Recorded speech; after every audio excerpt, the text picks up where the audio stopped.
दर्शकबिन नमस्कार।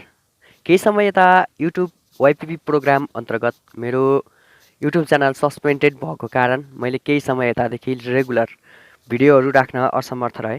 त्यसको लागि क्षमा प्रार्थी छु। तर आगामी दिनहरूमा अब रेगुलरली भिडियोहरू राख्ने नै छु। र अब भने हामी सिधा पोइन्टमा लागौँ। ICC U19 women's Asia qualifier अन्तर्गत नेपालले थाइल्यान्डलाई निकै नमजाले हराएको छ। सुरुमा ब्याटिङ गरेको नेपालले 102 रन बनाई 103 रनको टार्गेट उक्त थाइल्यान्ड विरुद्धको टिमलाई दिएको थियो भने उक्त टार्गेट चेज गर्न थाइल्यान्ड असमर्थ रह्यो र केवल 35 रनमै समेटिँदै नेपालले उक्त थाइल्यान्ड टिमलाई 67 रनले विजय हासिल गर्न सफल रहेको छ। U19 महिला टिमको आज पनि खेल रहेको छ। आज केही समयपछि अर्थात् 11:15 बजेदेखि कुवेतसँग चाहिँ उक्त खेल रहनेछ।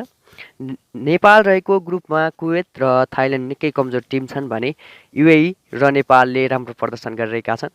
हिजो भएको खेलमा युएईले कुवेतलाई निकै नमजाले हराएको थियो। लगभग 100+ रनले कुवेतलाई हराएको थियो भने आज नेपालसँग कुवेतको छ र नेपालले कुवेतलाई हराओस् हाम्रो यही चाहना हो र हराउँछ पनि।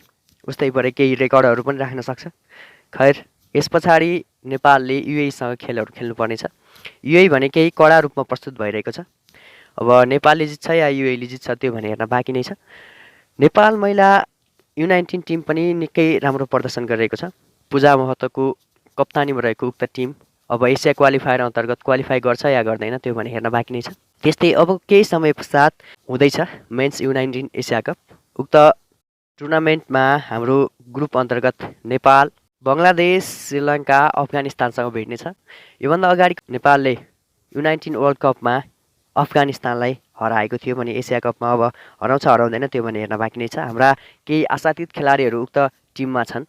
कप्तान देव खनालको कप्तानीमा चाहिँ गुलसन झा, अर्जुन कुमार लगायतका थुप्रै खेलाडीहरू छन् जसमा निकै राम्रो बलिङ गर्न क्षमता भएका खेलाडीहरू पनि उक्त टिममा छन्। आशा छ उक्त एसिया कपमा नेपालले राम्रो प्रदर्शन गर्नेछ। खैर यस पश्चात हामी कुरा गरौँ एनपिएलको। एनपिएलमा पनि लगभग सबै टिमले विदेशी खेलाडीहरूलाई भित्राइसकेका छन्। अब सम्पूर्ण तयारी लगभग पुगिसकेको छ। अब कस्तो रहन्छ र कुन कुन खेलाडी नेपालमा भित्राएको छ त्यो भने हामी आगामी भिडियोमा कुरा गर्ने नै छौँ। र च्यानलमा जोड्दै गर्नुहोला। तपाईँको साथ सपोर्टले म तपाईँहरू समक्ष सधैँ प्रस्तुत भइरहनेछु र साथ सपोर्ट भने गर्दै गर्नुहोला। धन्यवाद। नमस्कार।